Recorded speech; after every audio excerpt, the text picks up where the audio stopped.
Hello, everyone. My name is Matt. This is your first time joining us. Welcome to our talk series. So basically, if this is your first time, this is just a way for us in Taiwan to connect with other environmentally conscious people or groups in Taiwan or around the world. And we are with Power to Change, and we are a social enterprise in Taiwan, and we're mostly run by students. So yeah, we hope you will get something from this. So just a quick little schedule for you. So I'll spend about 5 minutes telling you what is Power to Change and why we're doing this. And then our guest will give a little presentation. And then me and that guest will have a little conversation. And then Q&A from you guys if you have a question. And then the last bit, we'll have a call to action for you. All right. So our motivation for this is we are called Power to Change because we believe that everyone has anyone who wants to make a change, you can do it. It might not feel like it sometimes because the world is so crazy, especially these days, but it's true. And we are trying to live that ourselves. So it just starts with, finding your purpose. What is the thing that makes you feel good? Makes you feel like you're helping the world, and then work towards that. And then you can make a difference with climate change, which is the biggest issue in the world right now, or it should be. But some people don't want to admit that, unfortunately. So that's the big idea. So Power Change is a part of DOMI Earth, and we use the power of business to help with the environment and with poverty. That's the main idea. So we are trying to cut down paper waste. So we encourage banks to get their customers to change from paper statements to e-bills so that we can save a ton of paper waste, because that takes so much paper when every person in the country in Taiwan must receive a paper bill. And that will only change if people tell the banks they don't want that anymore. So we try to gather as much support as we can to show the banks that people support this idea, and then they will be willing to help us change that. And with the money they save from doing that, we help households in Taiwan who fall under the category of energy poverty. So we help, fix their electricity so that their electricity bills will go down. So it's like a win-win. So as students, we try to tell people about this idea and gain more support. So we go to classrooms and universities. We work with the teachers, and they allow us to give a presentation and explain everything. And then we ask students to sign up with us. And we've also gone to some events, like a music festival. We had a booth at IKEA, and we're continuously trying to find new ways to help or to grow our ideas. And we're also recently doing a lot with social media like this. We have some IG lives coming up. We make posters, so we will share our social media links later, so you guys can come do that. We do some silly things like shot nights. Like one time we did, every time someone signed our petition, one of our teammates would take a shot on Instagram Live. So that was pretty fun. We're gonna do something similar pretty soon. So if you wanna see that, come join. So today, our guest is my friend, no point in hiding it, one of my best friends. And he's from Canada. He's been living in Taiwan for a while now. And he recently started his own drink company, Caribbean drink company. So he's gonna share that with us today. So I will stop sharing, and Jamie, you can share your screen.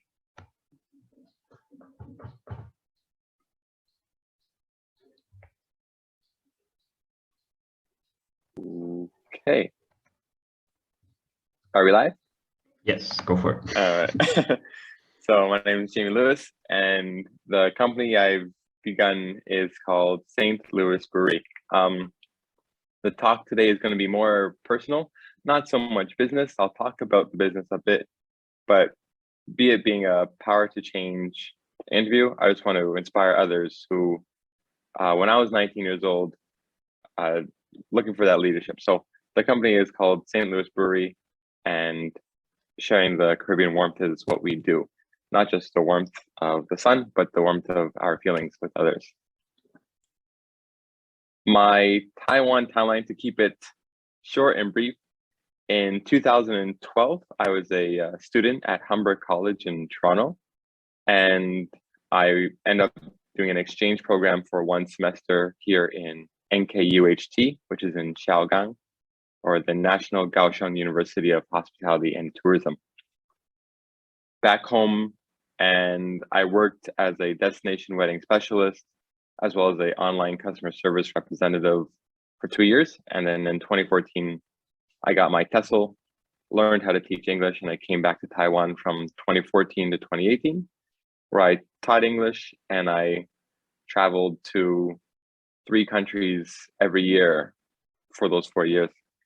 And then I left again and came back 2019 and 2022, where I now define myself as an expat, a person living outside of my home country, and CEO of St. Louis Brewery. So what inspired me to travel? When I first thought about, when I was like 18 in high school and thinking about, I have to go to college, not that I have to go, but I would like to go, and what do I want to go for? I honestly just followed my heart and decided I want to travel in my life. What I want to do is I want to travel. So I went to school for tourism and travel and tourism.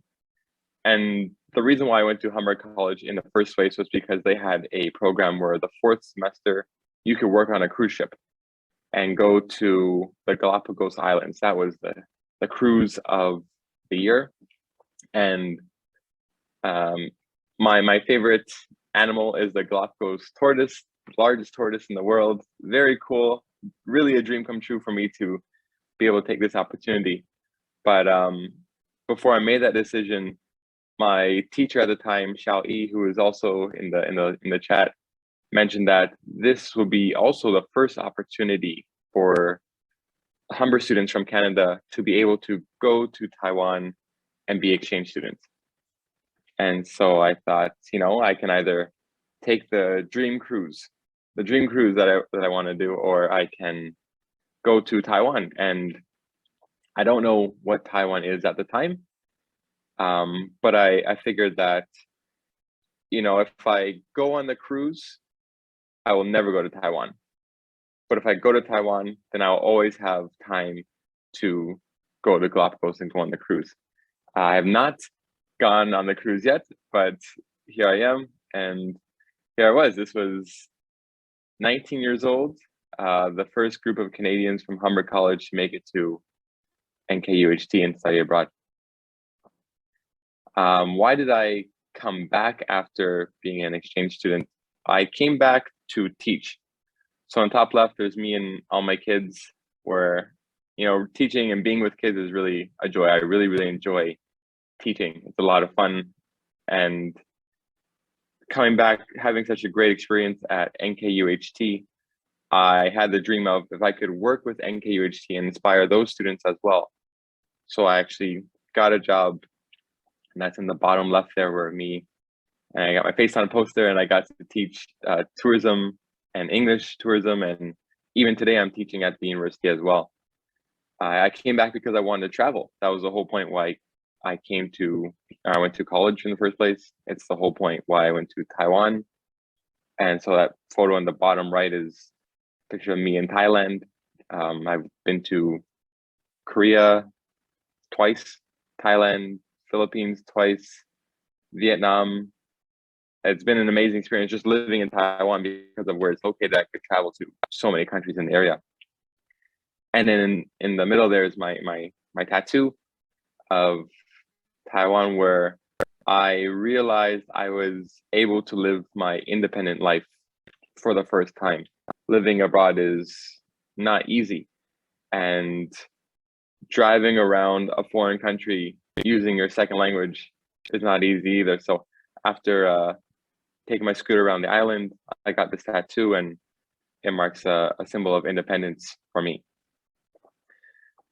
So why did I leave again after having such great experiences traveling, teaching. I was able to save money, find my independence. I had it all. So why would I leave? The first time when I left as an exchange student and I got back home and I saw my mom's also in the live. Hi, Mom, love you. She said, she looked at me and I looked pretty sad, and she said, you know, you don't look so happy to be back home, Jamie. And I said, I just had an amazing time in Taiwan and now I'm back. And she said, don't be sad. If you really want to go back one day, then you'll find a way. And that has echoed throughout my life since that point when I was 19 years old. And so I had everything in Taiwan, but I still wanted to travel, and I've traveled to enough Asian countries. I wanted to see what else is in the world. So I left to continue my desire to travel. I went back home. I was on a cruise with my family and best friend. We went to the Caribbean. So this is Antigua. I went to Machu Picchu, where we went hiking, and there's Matt in the picture as well. Went to Cebu, the Philippines, where my sister's mother is from, to see that country is amazing. And finally, the main reason why I left was so I could do a working holiday in New Zealand.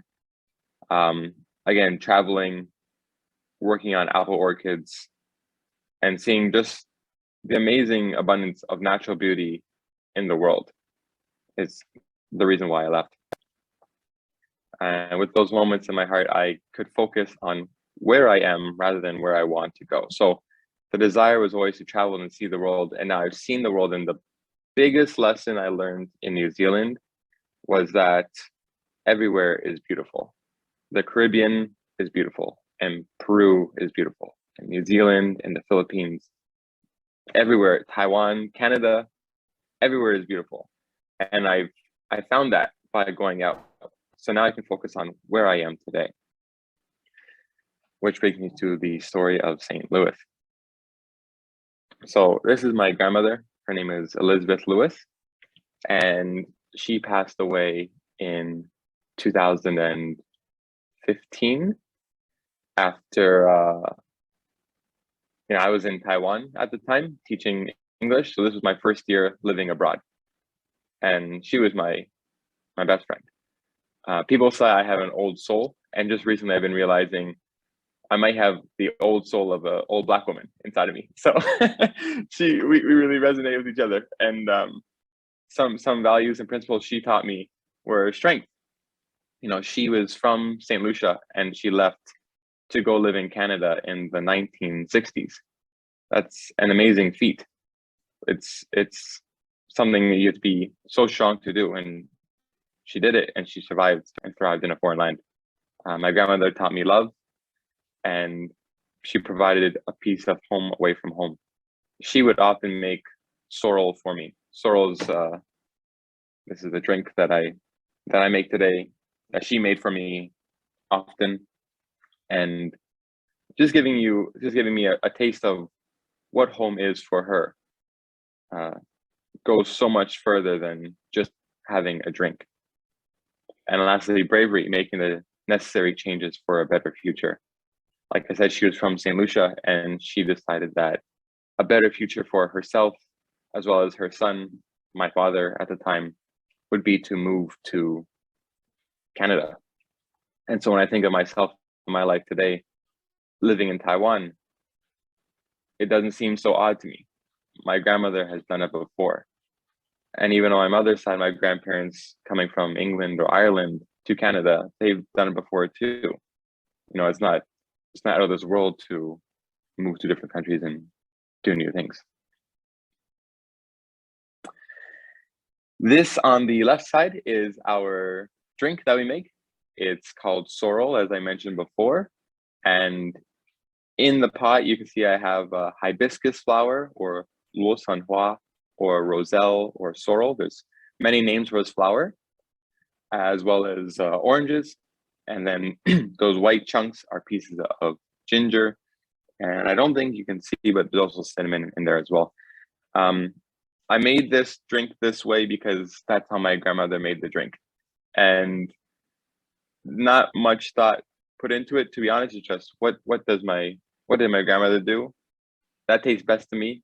Okay, I'm going to share that. I want to be as authentic to her recipe as possible. On the right side is a picture of my good friend Caleb, and he was so supportive of me to, like, throughout my process, to be purchasing my drinks. But even before I was selling them, I made this because I miss my grandmother, and I wanted to try making it for myself just to see if I could do it after seeing the roselle in the market one day. So I bought all the ingredients, put it in the pot, worked out well, gave it to my friend. He enjoyed it, gave it to my coworkers, they enjoyed it, and I just kept giving it away for free. That was 2 years ago. I would make it often and then give it to friends, and there was no business. And then during COVID, it's like, oh, well, maybe I can try this again. So the first bottle that we used was this plastic bottle that Caleb's holding in his hand. And then I realized, that plastic bottle's not very good for the environment, one, and it doesn't really look very good. So I told people, you can bring your own bottles or whatever you want. So one of my friends, Chen, he brought 3 1.5 liter jugs to my home one day and asked me to fill up his container to take home. So that's what we did there.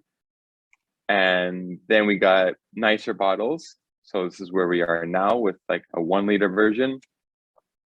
And then today we have whole glass bottles. And it's amazing that this journey where zero business knowledge, just learning what do people like and what is a win-win for everybody. It's a lot of fun to go through. So this is where we are now with the packaging, which brings us to environmental focus. So this was our first event that we've ever had, and it was in Chiaotou. It was a 2-day event, and I was so nervous because I've never had an event like this before, and I had to do it all in Chinese, but luckily I had the support of all my friends that you see there in the picture. And in the event, I spent 2 weeks making 150 bottles, which you can see 3 of them on table. And in those 2 days, surprisingly, we sold all of them. We sold all 150 bottles, and it was a huge accomplishment.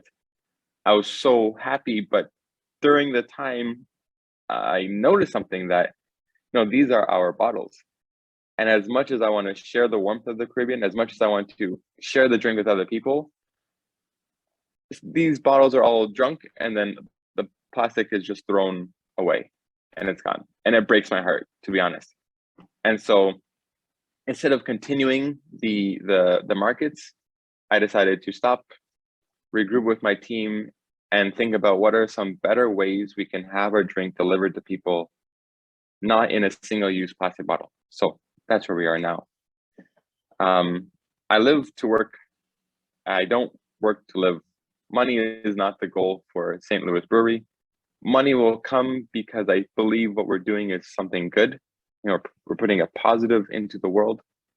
But if I wanted to make money, then I would continue to do the markets, and that'd be easy. But I don't want to. I want to have a bigger impact and a more positive impact than just selling drinks.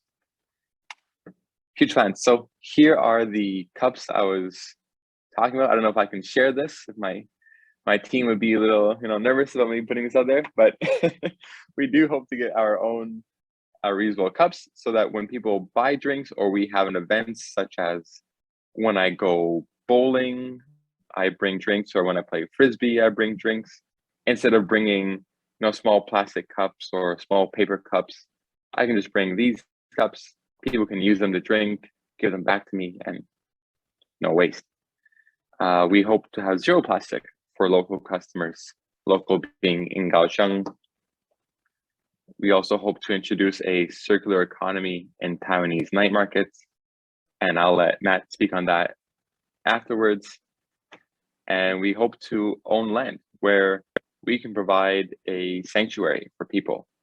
It is a Caribbean drink, and there's many Caribbean people in Taiwan. You may not know this, but if you provide a space for people to go, they will go. and they'll find community in there. I've seen that with the bowling group I've made. I've seen it with the Frisbee group that I'm a part of. I see it with church. If I can own the land and give people an experience and show them a different way of living, then I think that'd be another positive being put out into the world. Yeah. So that is my brief presentation on St. Louis Brewery and Power to Change.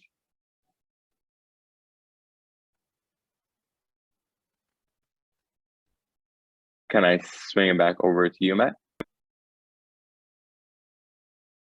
But you're still muted.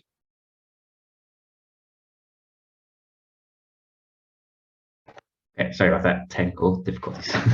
Okay, thank you, Jamie. That was awesome. All right, let me share my screen again. Sorry, guys. Still, I'll never be a Zoom fan, but here we are. Okay, thank you, Jamie. I mean, I already knew all that. I already knew you're awesome, but yeah, thanks for sharing. That's great. So now I have a few questions for you, or more like a conversation. So, like you mentioned how important like travel was to you, and like you always knew you want to do it, and I'm the same way. That's one of the reasons we get along so well.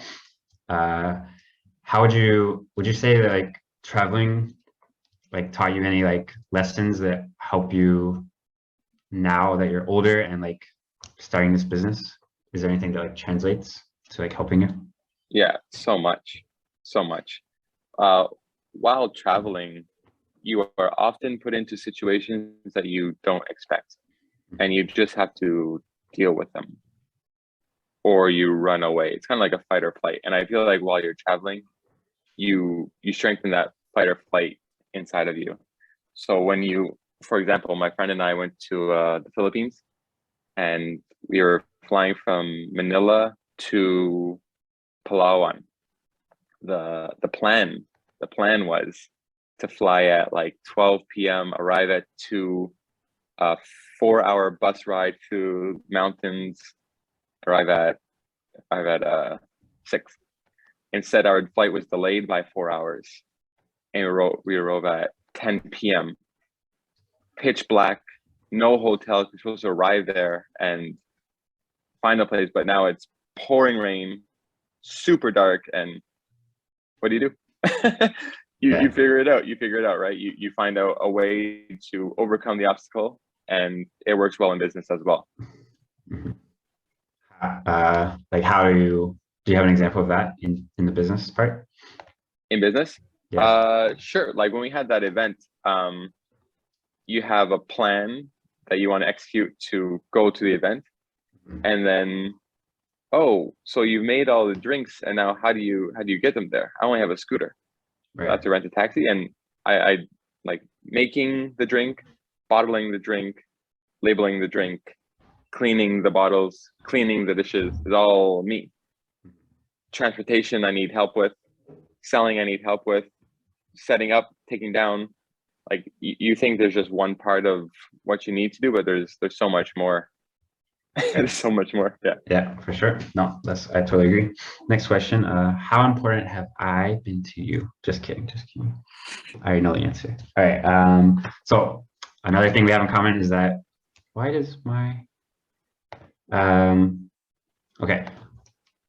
Another thing we have in common is that money is like not that important to us. So I'm curious, could you explain like how do you think you came to that like that feeling, or why is money not like a priority for you? Yeah, absolutely. Growing up,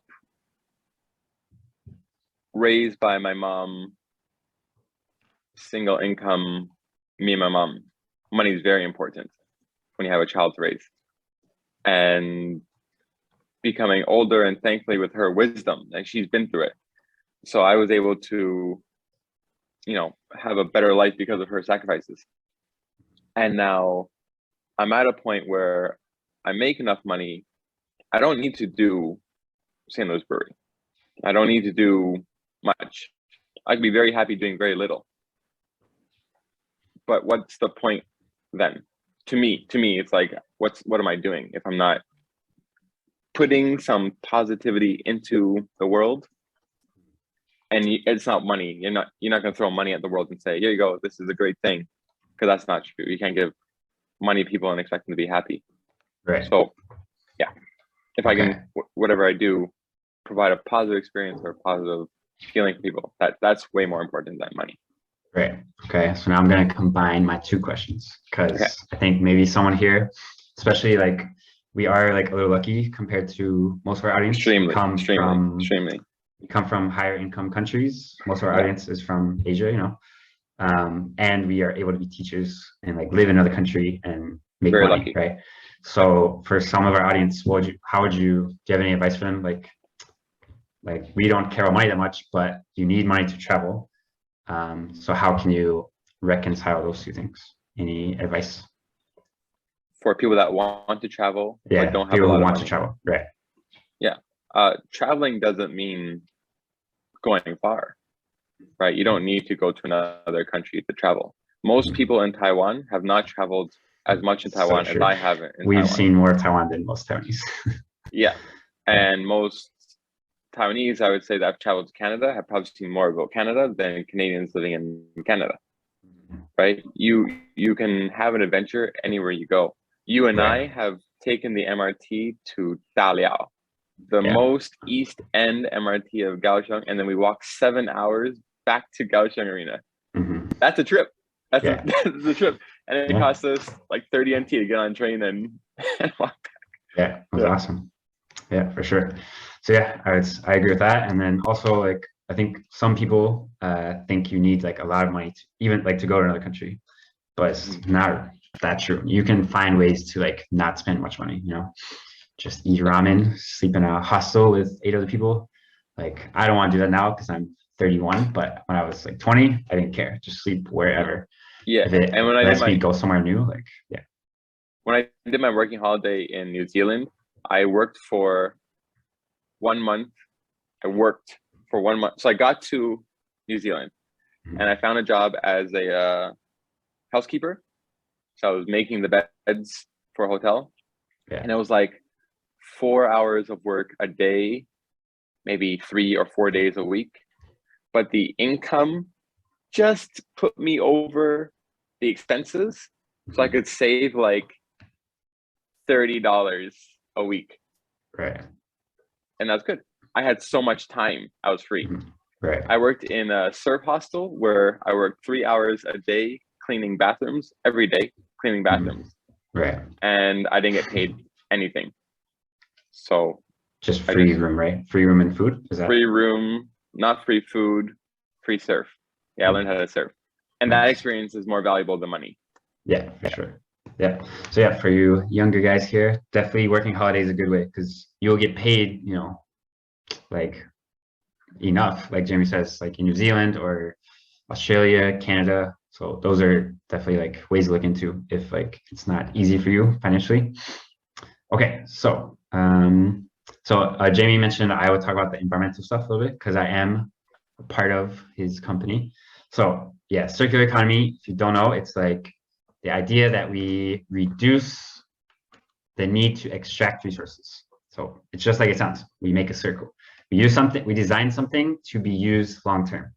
So we design it, we use it, and then we clean it or whatever we need to do to be able to reuse it without wasting stuff.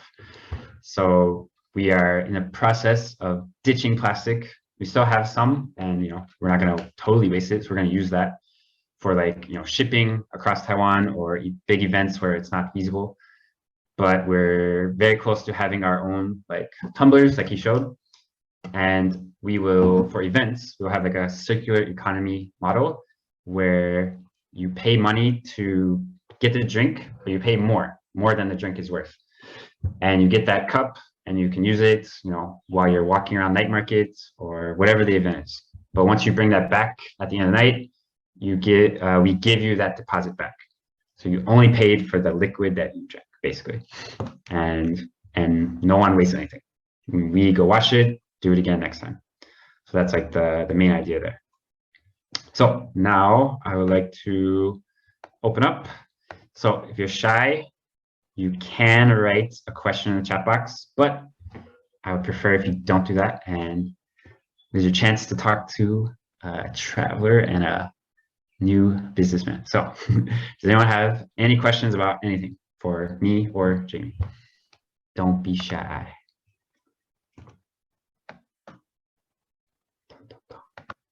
You can use your raise your hand button.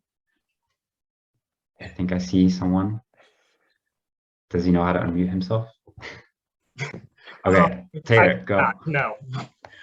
So, Jamie, you mentioned that you found the TESOL certificate, and that seemed to open some opportunity for you to teach abroad.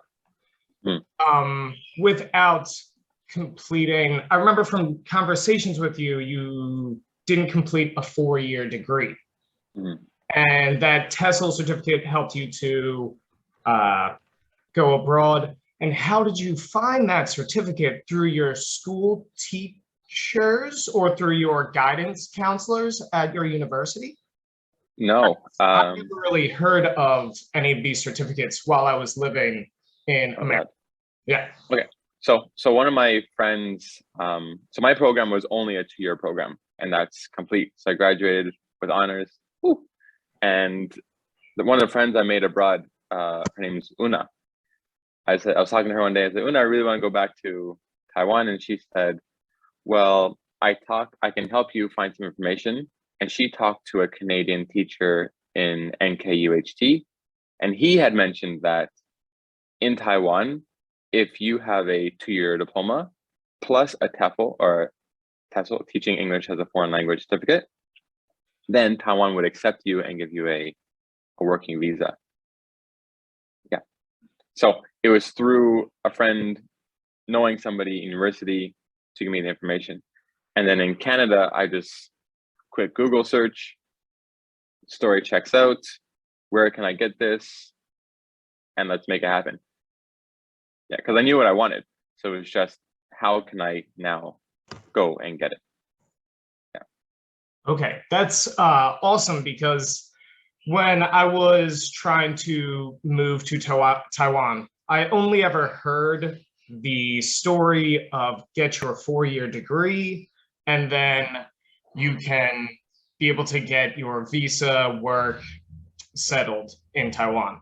I never really heard of other opportunities, and so I felt a lot of pressure to do school while still, handling my life, And I wonder if the younger people who are watching this know where to find these other resources, these other opportunities. Yeah, and in businesses, it's very similar, where there's things I need to get done or accomplish in business that I don't have the information for. I don't know, but I do know people who have done it before.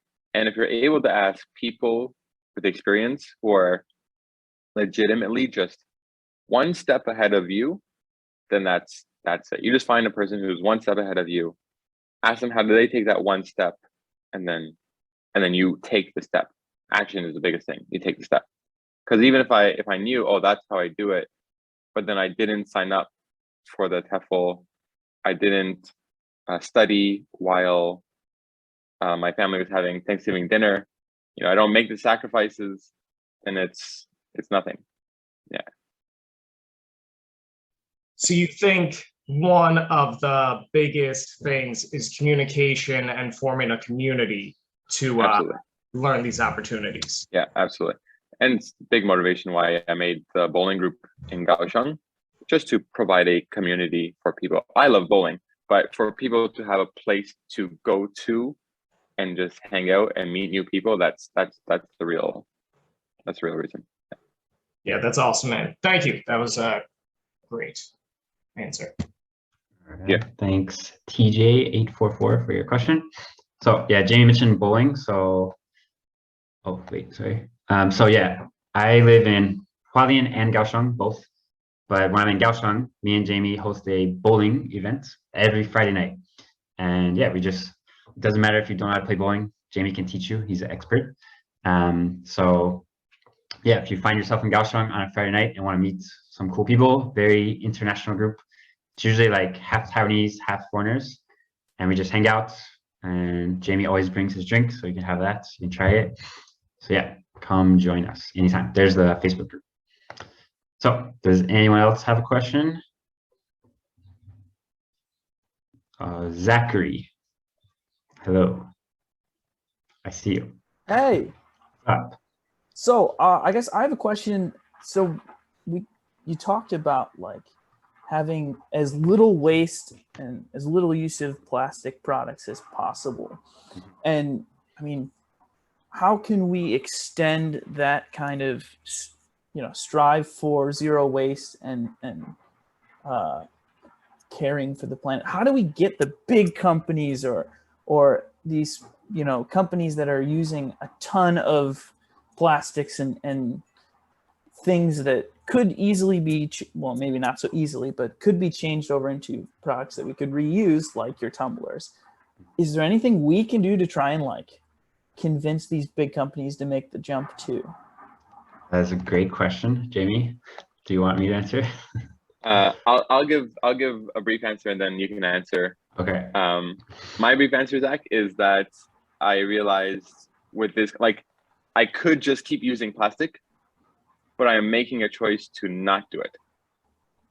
I'm making a choice to use glass. I'm making the choice to find tumblers. So definitely it is a lot of responsibility is on the company to make the choice to be the change. For us, we can be the change. So I can make the change now on my end, and then I can become a big company, and then that's a great thing. As for the companies that already exist, yeah, I'll let Matt answer that. Yeah, it's a tough one because the big companies, like, once you dig into it, you realize it's because of the oil industry. That's why there's like single-use plastic everywhere. So that's like, very hard to overcome. But there are like, nonprofits you can follow. There's one called, not good at multitasking, so I'll just type the name. It's called Break Free from Plastic Coalition. And they have like petitions that they're a pretty big organization. So they have like petitions that they send out to like Coca-Cola and Pepsi and those kind of things. So you can like find those kind of things. And then besides that, it's just vote with your dollar, So I've bought like one plastic drink bottle in like the past like year, which is something I like really strive to do. And I was like dying of thirst and I forgot to I bring this everywhere, but one time I forgot it and I was so thirsty. So it's like, it like really pains me, but I did it. So yeah, do that. I always carry my like own like chopstick set everywhere I go, just in case the restaurant doesn't have it. I try to avoid those restaurants anyways, just, because I think I don't want to support them. But yeah, just like small things like that, just like start to notice like, what you see and just find ways to avoid it in your day-to-day life. And then, show support to those big organizations who are trying to fight those big companies. And we have next guest in like, I think it's in like 2 months. There's a startup here in Taiwan called Uproot, and they won like a international prize for making a bioplastic. It's made out of like kavasa. I'm not an engineer, so I don't know how it works, but I just put the link there. And yeah, they're doing some big things to make, at least for those kind of products, it's like stuff that's super biodegradable. So that's another option too. I hope that answered your question. Yeah, all right, cool. Thank you, great question. Okay, how about Xiao Yi? I hope I said that right. Yes, I'm Jamie's teacher from National Kaohsiung University of Hospitality and Tourism. And today I'm happy that I can join this conversation. Yeah, thanks for joining. Yes, reply back to your previous conversation about the TESOL certificates. Actually, there are a lot of TESOL certificates program online, and you can find it from Coursera or Open edX. And I believe that like in US, there are a lot of continuing education program in some universities or college. They have some of the TESOL certificates program. You can take it online. And the other good news I want to let you know is like, this is our government policy in 2030. In 2030, Taiwan will become a bilingual country. So there are a lot of English learning activities or English learning things going on in Taiwan, including the education from elementary school to high school to university. So probably for some of you guys are interested teaching in Taiwan, probably I think there will be a lot of more opportunities for you to come into Taiwan and teach English. And I have two questions. The first one is to Jamie. So you have been in Taiwan for such a long time, and did you notice any changes for like the Taiwanese people's consumption behavior? And did you notice any important features regarding Taiwanese people's attitudes toward environmental friendly issues?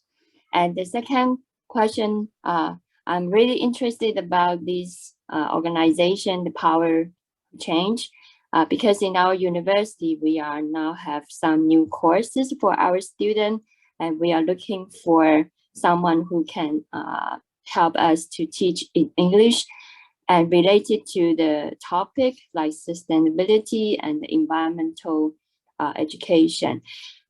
I noticed that for some of our students, they are culinary art students.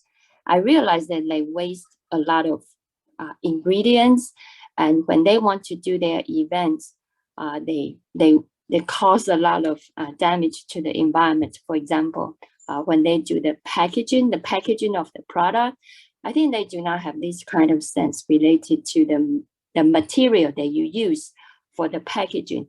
It should be environmental friendly. So I'm looking for resources, and I'm willing to invite more people and who can come into our university and to share your experience to us and even teach our students about these kind of issues. Thank you. Thanks so much, Ali. So regarding the first question about change in Taiwan consumption, when I first came here in Taiwan, I realized immediately, wow, there's a lot of plastic, a lot of trash. It's just wasted every day. We have tea shops everywhere, right? And a lot of people drinks a lot of tea every day. Yeah, and any restaurant you're using, if it's takeout, they give you the box, the plastic, the elastic end in a bag with plastic, or the chopsticks that are made of wood wrapped in plastic. Here's a plastic cup in a plastic bag with a plastic straw. Yes. Times 3 for 3 meals a day. And it's like, wow, that is crazy. Yeah, it's so insane. Recently, in terms of the tea shops, a lot of people are buying like reusable tumblers or cups that they can reuse. I know Matt brings his own Tupperware to the lunchbox places, but I think, if like a lot of lunchbox places, they will accept that you bring your own Tupperware, but they don't really incentivize you to bring your own Tupperware. So they say it's an option, but they don't really make it that much worth it for people to make the change. People are doing it on their own, but I think if more companies were incentivizing people, that there would be even more change. With us, we have our drinks in plastic bottles to send, outside of Kaohsiung, glass bottles for people around us. People can bring their own cups and refill them with us. But also when they return the glass bottles to us, we give them 50 NT back for the biggest ones and 30 NT back for returning a glass bottle. So we really want people to like give us the glass bottle, let us reuse it. And so we're rewarding them that way. But I hope the change can happen faster. And yes. In terms of packaging waste with the students, I think students and people in general will just do whatever they see being done. So they see that this is popular or this is successful, so they will copy the success. So during Moon Festival in Taiwan, if you want to buy moon cakes, you buy a box this big for 12 moon cakes. Yes. And it's a box inside. There's individually plastic wrapped moon cakes sitting in plastic. Or I buy fruit. Unfortunately, I PX Smart, and apples come in plastic bags, bananas come wrapped in plastic, oranges come wrapped in plastic. I don't understand why this is happening where places like Thailand, they wrap their fruit in banana leaves. Perfect.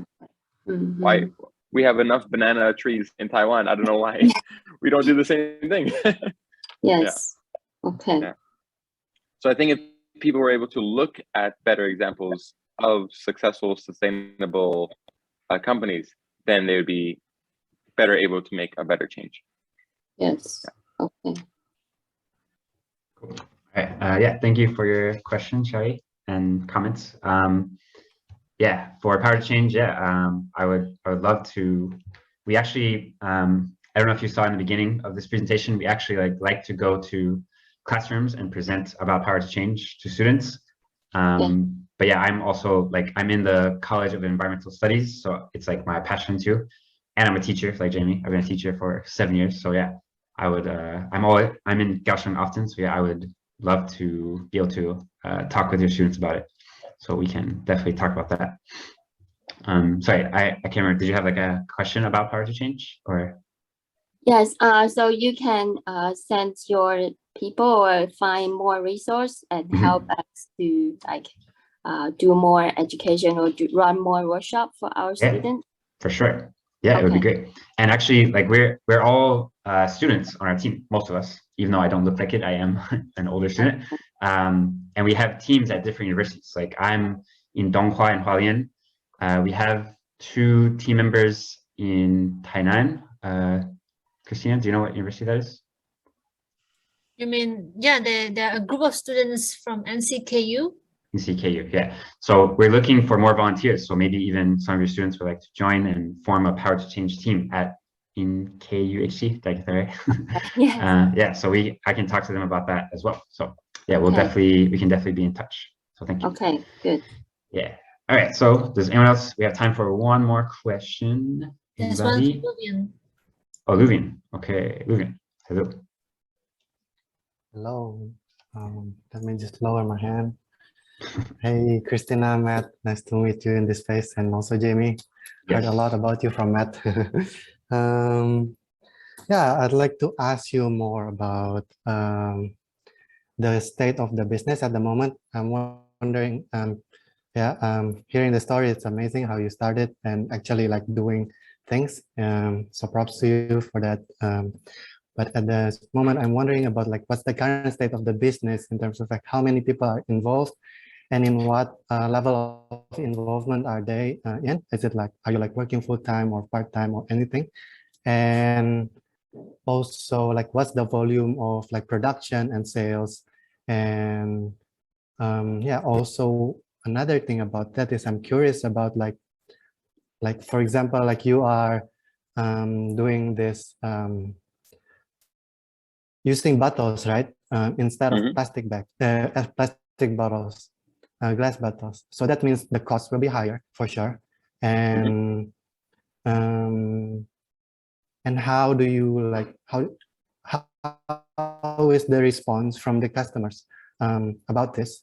Whether they are ready for it in Taiwan to pay the extra money for more environmentally friendly packaging. Yeah, I'm just curious about your experience. One more time, I'd like to ask another question. Okay, I think Luvian's internet. Okay. About and how do you repeat my question? Is it better?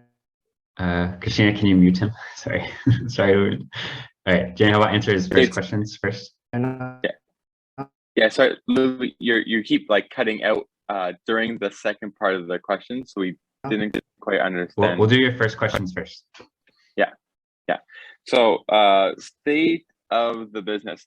I work in a cram school. I teach currently 36 hours a week. Plus, I have other things like the bowling group on Fridays. And I also have time for myself. There's me time just to relax. The business is being run by myself, my friend Matt, and another friend Scott, who's live and also in Canada. And it's definitely a slow growing business, purposefully, because we're trying to grow something, but not let it take full control of our lives. You know, the whole point of being independent is that you are independent also from your own work. So that's where we are now. Production, I produce everything in my home. I clean everything. I buy everything by myself. Number of people, 3 people. And all of our roles, like we have one shared grand vision, and then we associate people to take care of X, Y, or Z. Also still looking for help. So if anybody sees this and they're like, oh, I know I have a great idea, I think I can help you with, or we're very open to help. Always looking for help. Response from customers for more expensive bottles. We have for example, the 480 milliliter bottle is 110 NT, plastic bottle, 110 NT. The 600 milliliter bottle is 150 NT. But if you give us the glass bottle back, you get 30 NT back. And so it's 120 NT. So it's 10 NT more for 100 milliliters more, 20% more drink, or just 10 NT more. So it's really not more expensive.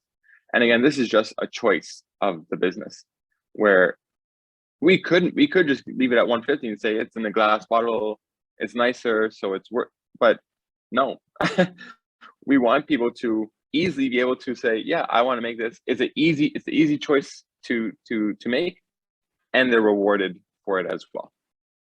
Yeah. Yep, you nailed it. We're incentivizing people to do that. All right, and Lurin, do you want to try your last question? I think Jamie mentioned about it earlier a bit, because I was asking about how the business is gonna develop during this 2 to 5 years in the future. Cool. So yeah. All right. Yeah, and Luvian, I've heard about you as well, and you have an eco village up in North Taiwan as well. Amazing. What you're doing is amazing. Like, that's to provide a space for people to join and live away from the cities. That's something I hope to provide as well. Yeah. Yes. All right. Yeah. Thanks, Luvian, for the questions. So one thing Jamie did mention is, thanks. Correction to that. I don't own the eco village. It doesn't matter. So I was a part of it. Yeah. I'll mention that later. So one thing Jamie didn't mention is that we do sell non-alcoholic and alcoholic one. And so we actually, the alcoholic one, we do already sell at 3 bars in Kaohsiung. So yeah, we're making moves. It's fun. It's very fun. Okay, so we're out of time for questions, but I asked Jamie before, if you think of a question later that you'd like to ask him, he's happy to answer. Like, if you send him a message on social media, Facebook, Instagram, whatever. So please feel free to do that. All right, so let's do our last little bit, which is call to action. So, sorry, let me share. Okay, why is, no. Sorry guys, I'm not the best at tech stuff. What is happening? Okay, can you guys see that at least a little bit? Call to action, yeah. Yes, okay, so I have a call to action on behalf of Power to Change, and Jamie has a call to action on behalf of St. Louis Brewery. So my call to action for Power to Change, why won't it let me? Christina, can I give it to you? I don't know what's wrong. I'm doing it now. Okay, thank you. You can So, call to action, Power to Change by DOMI, yeah. Okay, so we, as I mentioned before, we're trying to tell banks that we want to stop paper waste by changing to e-bills. So if you guys could scan this QR code, and it takes literally 1 minute. You're just you're just showing your support for our idea, basically, that you support the idea to change to e-bills. It won't actually make you change. If you want to do that, which I hope you will, you need to tell your bank that that's what you want to do, right? So Yeah, Christina also also, put the link on the chat room already. right, the links in You guys can so, just click the link. yeah, so there's one for Taiwanese people and there's one for foreigners. So that would be awesome. And then the next page is, next page. Christina.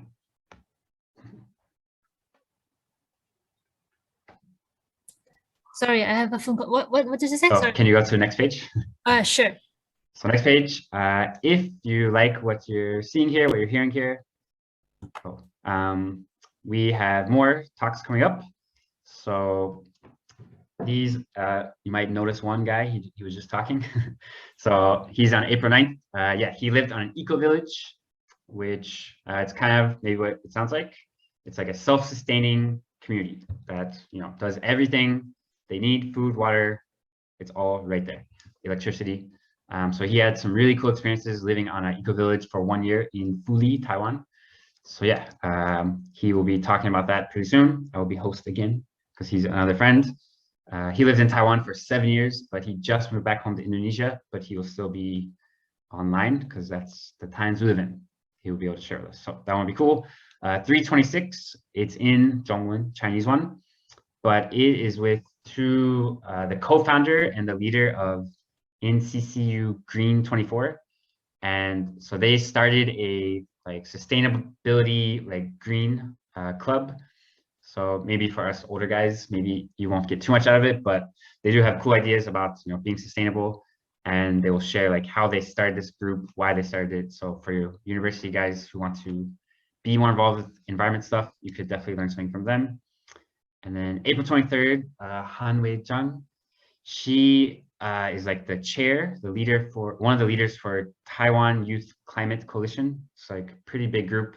They're affiliated with the government, and she went recently to COP26, if you know what that is. It's like the big, huge climate change conference. It was in Scotland, and that was her 3rd time that she's been there. So she's like really, you know, a big part of pushing for climate change reform and policy in Taiwan. So I'm really looking forward to that. You know, it's in Chinese. I'll get someone to help me understand. And then the last one I mentioned before, Uproot. They're not Taiwanese, but they live in Taiwan, and there's a Taiwanese company. They were students like most of us here, international, and then they created this company to win a prize, and now they're like really building up. They make bioplastic, and yeah, really interesting stuff. So more like business talk, but also how they're trying to help the environment with phasing out single-use plastic. So it should be really, really good one as well. And this one, so starting now, we're gonna start, how to say, like registration on a website called AccuPass. So I want to show, so I can share now, Christina. So can you see this page, everyone? Someone? Yes. Yes, yes. Okay, so this is AccuPass. So it's a pretty cool website. They just show tons of events going on in Taiwan. It's really easy to register. It should take like 2 minutes maybe. And yeah, so we post the events here, and then you can just, the QR code will take you to our homepage, and all the events are here. And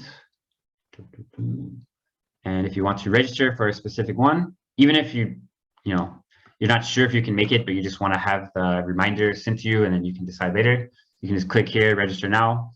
It takes 5 seconds, and yeah, you can see the description and everything.